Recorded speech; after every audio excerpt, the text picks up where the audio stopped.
आप सबको हम मिलवाते हैं। हम अपने गांव में आए हुए हैं, जो कि गांव का माहौल आप सब जान सकते हैं कैसा है। बहुत ही अच्छा लगता है गांव में। ये देखिए हमारे काका हैं, जो कि हमारे पिता तुल्य समान हैं। हमेशा हमको अपना प्यार आशीर्वाद देते रहते हैं। और काका का हाल चाल है? और ठीक हवा? हाँ बाबू, हाल चाल सब ठीक है, ठीक है, ठाक है। अरे कुछ रोपाई वोपाई भइल कि ना है खेते बाड़ी में? हाँ, जवन थोड़ा बहुत रहल है तो रोप लाद गया। अच्छा, चला बढ़िया हो। और काकी का हाल चाल ठीक है?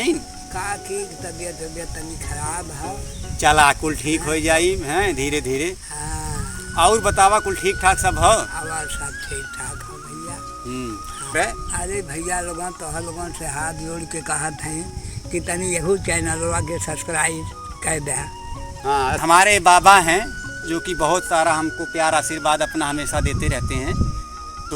तो ऐसे ही हम मिलते रहें। गांव का माहौल बहुत अच्छा लगता है, बहुत खूबसूरत है। तो जल्द ही फिर मिलेंगे हम आपको। बहुत बहुत धन्यवाद।